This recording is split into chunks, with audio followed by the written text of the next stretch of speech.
నుంచి ఆయన నేతలకు దిశానిర్దేశం చేశారు. సో అదేవిధంగా సభ్యత్వ నమోదు కార్యక్రమాన్ని తొందరగా ఏర్పాటు చేయాలని ఆయన భావించారు.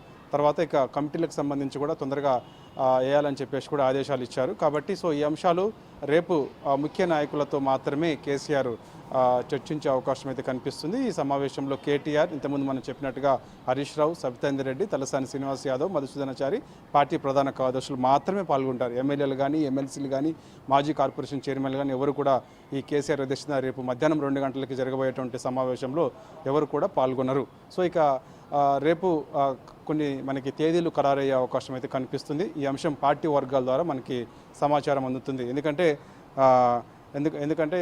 రేపు మనకి ప్రధానంగా నూతన కమిటీలో ఒకటి ఏర్పాటు చేయాలని పార్టీ భావిస్తున్న నేపథ్యంలో దానికి సంబంధించినటువంటి తేదీ ఇంకా క్లారిటీ రాలేదు. కాబట్టి సో రేపు ముఖ్య నాయకుల సమావేశంలో కేసీఆర్ అధ్యక్షతన జరగబోయేటువంటి ముఖ్య నాయకుల సమావేశంలో ఈ అంశం మనకి క్లారిటీ వచ్చే అవకాశం అయితే కనిపిస్తుంది. ఇక కమిటీలకు సంబంధించినటువంటి అంశం కూడా క్లారిటీ వచ్చే అవకాశం అయితే కనిపిస్తుంది. ఇక అదేవిధంగా సభ్యత్వ నమోదు కార్యక్రమాలకు సంబంధించి తేదీ ఇంకా ఖరారు కాలేదు. కాబట్టి సో రేపు అది ఖరారయ్యే అవకాశం ఉందని కూడా మనకి పార్టీ వర్గాల ద్వారా సమాచారం అయితే అందుతుంది. సో ఏదైనా సరే రేపు పార్టీ ముఖ్య నాయకులు మాత్రమే సమావేశంలో పాల్గొంటారు. ఎమ్మెల్యేలు, ఎమ్మెల్సీలు ఎవరు కూడా ఈ సమావేశంలో, మాజీ కార్పొరేషన్ చైర్మన్లు కూడా ఎవరు పాల్గొన్నారు. కొందరు మాత్రమే పాల్గొంటారు. అది కూడా కేటీఆర్, హరీష్ రావు, సబితేందర్ రెడ్డి, తలసాని శ్రీనివాస్ యాదవ్తో పాటుగా మండలి ప్రతిపక్ష నేత మధుసూదనాచారి, ముఖ్య నాయకులు మాత్రమే పాల్గొంటారు.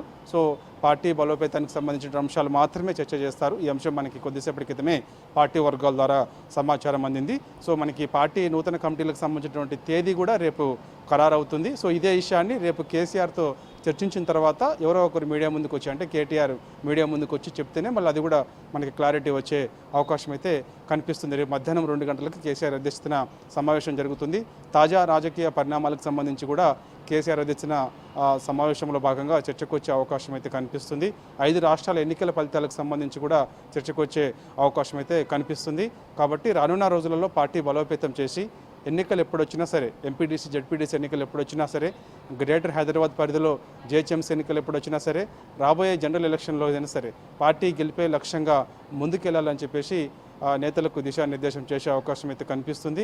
ఎమ్మెల్యేలందరూ కూడా ఇప్పటికే కేసీఆర్ గతంలో తెలంగాణ భవన్ వేదికగా జరిగినటువంటి పార్టీ సిల్వర్ జూబ్లీ ముగింపు సందర్భంగా ఒక సమావేశం ఏర్పాటు చేశారు. ఆ సమావేశంలో ఇప్పటికే చెప్పారు, ఎవరు కూడా సోషల్ మీడియాకి పరిమితం కాకూడదు, క్షేత్రస్థాయిలో వెళ్ళాలి, క్షేత్రస్థాయిలో పార్టీని బలోపేతం చేయాలి, పార్టీ పునర్నిర్మాణానికి అంకితం కావాలి ఇక నుంచి అని చెప్పేసి కూడా అన్నారు. పార్టీ పునర్నిర్మాణం ఇక నుంచే ప్రారంభించుకోవాలి, మంచి యువకుల్ని తీసుకోవాలి, ఉత్సాహవంతుల్ని తీసుకోవాలి, పార్టీని బలోపేతం చేసుకోవాలని చెప్పేసి కూడా కేసీఆర్ చెప్పారు. కాబట్టి సో ఇప్పుడు ఉన్నటువంటి ఎమ్మెల్యేలు కానీ, మాజీ ఎమ్మెల్యేలు కానీ, మాజీ మంత్రులు, మాజీ ఎంపీలు అందరూ కూడా నియోజకవర్గ పరిధిలోనే ఉండే అవకాశం అయితే కనిపిస్తుంది. అక్కడ సమస్యలపైన ఫోకస్ చేసి ఆ సమస్యల్ని ప్రభుత్వ దృష్టికి తీసుకొచ్చి, ప్రభుత్వం పైన ఒత్తిడి తీసుకొచ్చి అప్పుడు మళ్ళా ప్రభుత్వం సమస్య పరిష్కరించే దిశగా అడుగులు వేయాలని చెప్పేసి కూడా అంటున్నారు.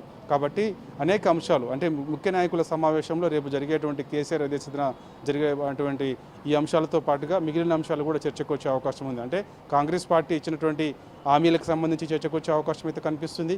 అదేవిధంగా ఇప్పుడు రైతులు పడుతున్నటువంటి ఇబ్బందులు, ఎందుకంటే ధాన్యాన్ని కొనకపోవడం వల్ల, సకాలంలో కొనకపోవడం వల్ల అకాల వర్షాలకి ధాన్యం కొట్టుకుపోతుంది, రైతులు ఇబ్బందులు పడుతున్నటువంటి అంశము.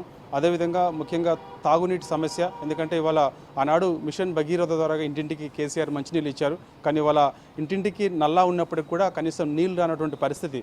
ఎందుకు ఇలాంటి పరిస్థితి వచ్చింది అంటే పెట్టిన పొయ్యి, కట్టిన వీళ్ళు ఆనాడు అన్నీ కూడా సమకూర్చుకొని కేసీఆర్ తెలంగాణ రాష్ట్రం తెచ్చిన తర్వాత 9.5 ఏళ్ల పాటు అభివృద్ధి చేసి ఎంతో లా అండ్ ఆర్డర్ విషయంలో కానీ, అదేవిధంగా అనేక సంక్షేమ పథకాలు ప్రజలకు అందేలాగా తీసుకొస్తే ఇవాళ కాంగ్రెస్ పార్టీ అధికారంలోకి వచ్చి 2.5 ఏళ్ళు అవుతుంది. కానీ ప్రజలకు ఇచ్చినటువంటి హామీలు మరిచి పైగా వచ్చేసి ఆనాడు ఏవైతే మనం మిషన్ భగీరథ ద్వారా ఇంటింటికి నీళ్ళు ఇచ్చామో కనీసం ఇవాళ ఇంటింటికి నల్లా ఉన్నప్పుడు కూడా మంచినీళ్ళు రానటువంటి పరిస్థితి. ఎందుకు వచ్చింది ఇలాంటి పరిస్థితి అనే అంశాలపైన కూడా నాయకులందరూ కూడా ఫోకస్ చేసి అవసరమైతే గ్రామ స్థాయి నుంచి రాష్ట్ర స్థాయి వరకు కూడా నిరసన కార్యక్రమాలు, కలెక్టరేట్ ముట్టడి కార్యక్రమాలు, కలెక్టరేట్ ముందు నిరసన కార్యక్రమాలు, మండల ఆఫీసుల దగ్గర నిరసన కార్యక్రమాలు ఇవన్నీ కూడా చేపట్టినప్పుడు మాత్రమే చేపట్టాలని చెప్పేసి కూడా గతంలో కేసీఆర్ చెప్పారు. సో ఈ అంశాలన్నింటినీ కూడా రేపు చర్చకు వచ్చే అవకాశం అయితే కనిపిస్తుంది. కాబట్టి ప్రధానంగా ఓన్లీ కొందరు మాత్రమే ఈ రేపు కేసీఆర్ అధ్యక్షతన జరగబోయేటువంటి సమావేశంలో పాల్గొంటారు. మనం ఇంతకుముందు చెప్పినట్టుగా ఎమ్మెల్యేలు, ఎమ్మెల్సీలు, కార్పొరేషన్ చైర్మన్లు ఎవరు కూడా ఈ సమావేశంలో పాల్గొనడం లేదు. ఓన్లీ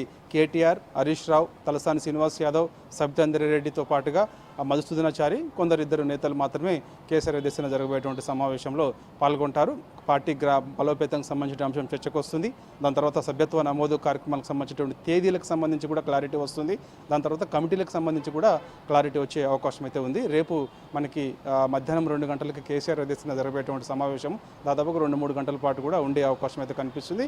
ఏ అంశాలు చర్చకు వచ్చాయి, ఏ నిర్ణయాలు తీసుకుంది పార్టీ అనే విషయాలు తర్వాత మళ్ళీ వర్కింగ్ ప్రెసిడెంట్ మీడియా సమావేశం పెట్టి ఆ సమావేశంలో మనకి చెప్పే అవకాశం అయితే కనిపిస్తుంది. Okay, thank you Saidulu.